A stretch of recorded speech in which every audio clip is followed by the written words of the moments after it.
Bonjour. Dans le cadre de cette vidéo, la première qui va entrer vraiment dans le cœur du sujet des crises financières, on va s'attaquer à la question de l'instabilité des marchés financiers, et notamment chercher à expliquer les raisons de cette instabilité. Pourquoi est-ce que les marchés financiers sont si volatiles et provoquent-ils des crises financières? Allez, c'est parti! En 2013, le prix de la Banque de Suède en mémoire d'Alfred Nobel, couramment appelé le prix Nobel d'économie, a été décerné à 3 économistes pour leurs travaux sur les marchés financiers: Robert Shiller, Eugene Fama et Peter Hanson. On va pour l'instant s'intéresser à Robert Shiller, qui a notamment mis en avant la question de l'instabilité des marchés financiers.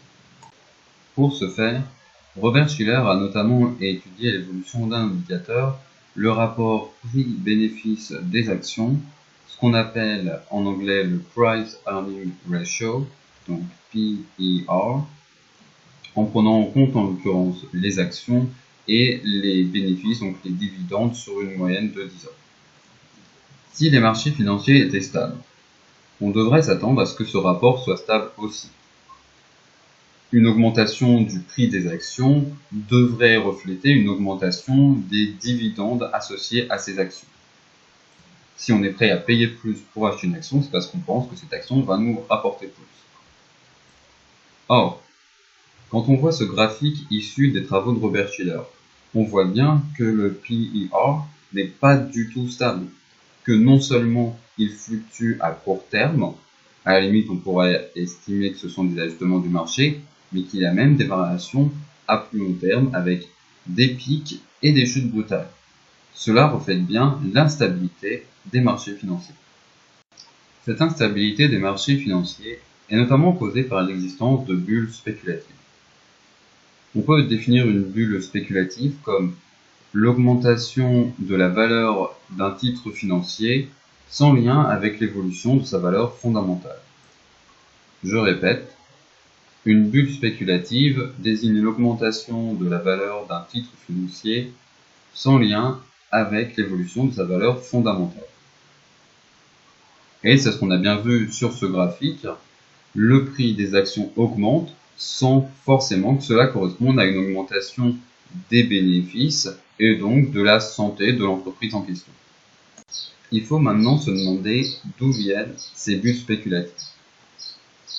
Premier facteur d'explication, l'existence sur les marchés financiers de comportements mimétiques. En gros, c'est l'idée que les acteurs présents sur les marchés financiers vont avoir tendance à imiter le comportement les uns des autres. Je répète, l'idée que les acteurs présents sur les marchés financiers vont avoir tendance à imiter le comportement les uns des autres. Pourquoi? Parce que certes, vous avez un premier mouvement où le prix des actifs financiers, des titres financiers, va influencer le comportement des acteurs présents sur les marchés financiers.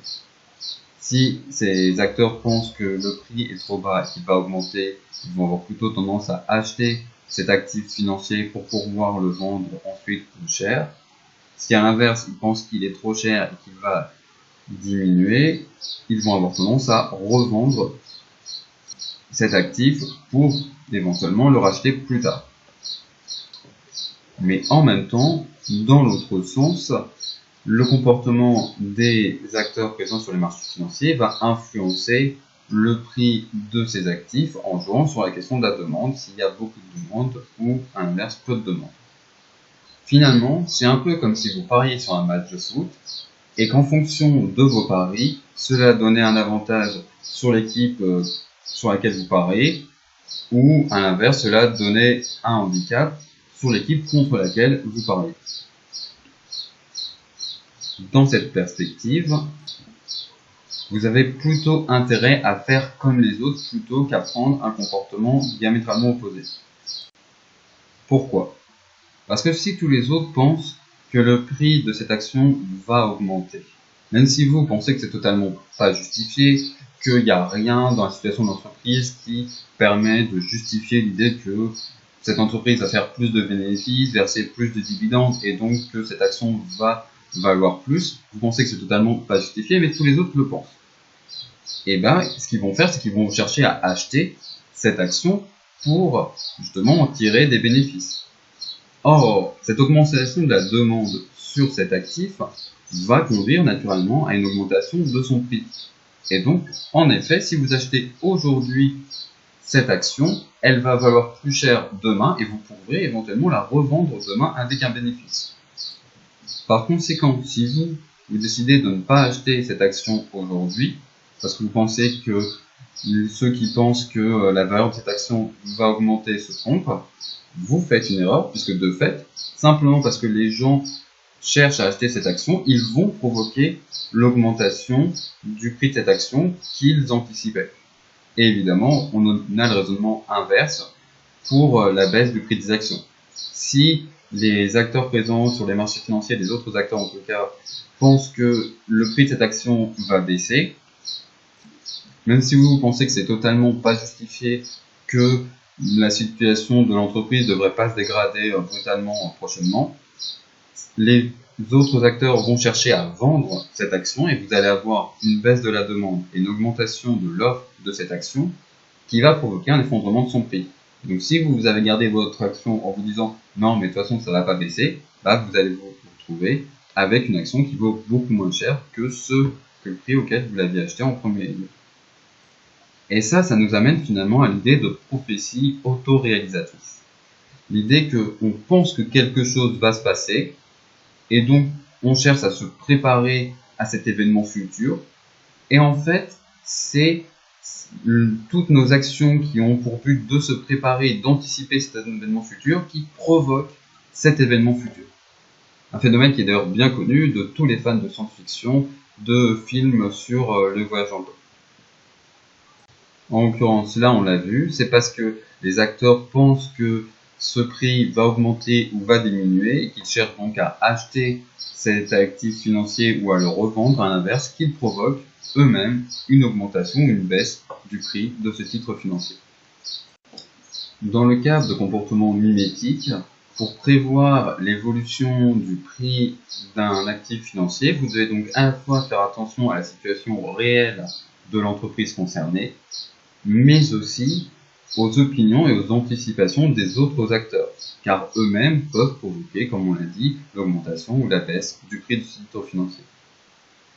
Dans le cadre de l'étude des prophéties autoréalisatrices, on peut accorder une attention particulière aux annonces faites par des acteurs auxquels les marchés financiers font confiance.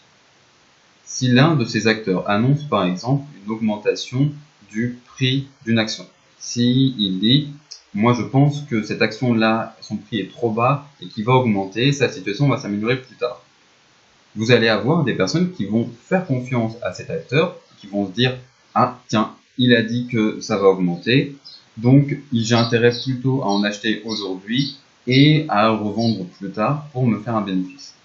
Et vous allez avoir d'autres acteurs qui vont dire « moi je fais pas spécialement confiance à ce type », ou en tout cas je pense pas que sur ce coup-là il ait spécialement raison, mais les autres lui font confiance.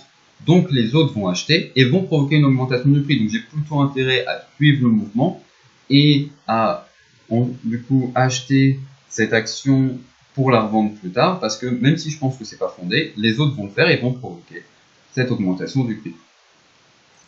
Et d'ailleurs c'est un phénomène qui se renforce, puisque du coup l'acteur en question a prévu une augmentation du prix des actions, et simplement du fait de cette annonce, on a observé une augmentation du prix des actions, on a envie de se dire, il a dit que le prix allait augmenter, le prix a augmenté, il avait raison, je vais continuer à lui faire confiance.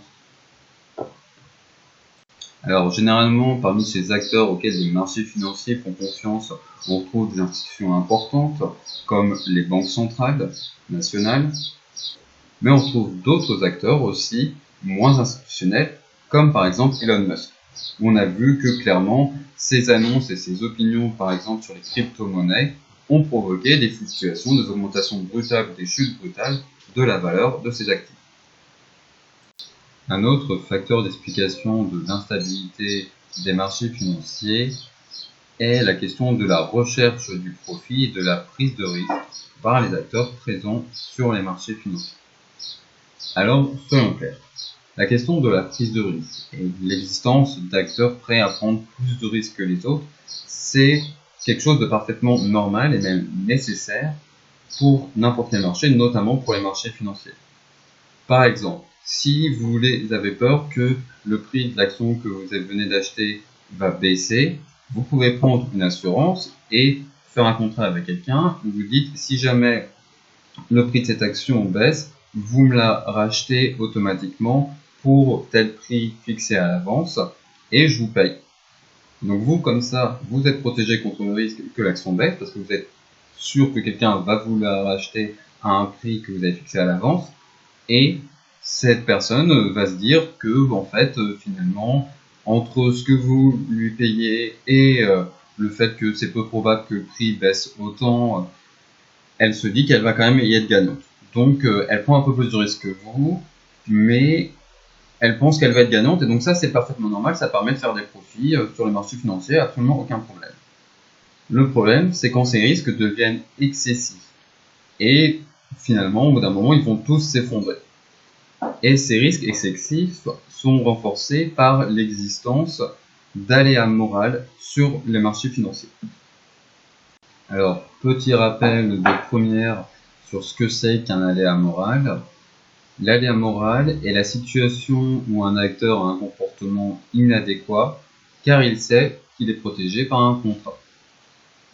Je répète, l'aléa moral est la situation où un acteur a un comportement inadéquat car il sait qu'il est protégé par un contrat. Alors, cette définition est volontairement assez large, peut-être un peu trop vague, pour bien comprendre toutes les situations qui se rapportent à l'aléa moral. En l'occurrence, là, l'aléa moral qui se pose pour les acteurs financiers, c'est l'idée que si jamais ils prennent trop de risques et que cela provoque une crise financière, ils vont sûrement avoir de l'aide de la part des pouvoirs publics qui vont vouloir limiter les conséquences de la crise financière. Et donc vous vous dites, finalement, je prends des risques, si ça gagne, c'est moi, tout vient dans ma poche, aucun problème. Et à l'inverse, si jamais je perds et que je risque la faillite, l'État va venir me sauver et m'empêcher de faire faillite. Donc je suis gagnant sur tous les plans et autant y aller et autant prendre des risques. Des personnes à gauche vont par exemple parler dans cette perspective de privatisation des profits, notamment si les impôts sont bas, et collectivisation des pertes. Après avoir vu tout ça, vous pourriez vous dire que finalement les marchés financiers ne sont pas rationnels et pas efficients, trop instables. En réalité, évidemment, la question est un peu plus compliquée. Comme on s'en rend compte quand on étudie l'ensemble des travaux publiés par les 3 économistes qui ont eu le prix Nobel d'économie en 2013, donc pas simplement Robert Shiller, mais aussi Eugene Fama et Peter Hanson. Mais ça, on sort du cadre du programme, et si ça vous intéresse, je vous laisse éventuellement explorer cette question pour le grand oral. En attendant, moi je vous souhaite une bonne journée.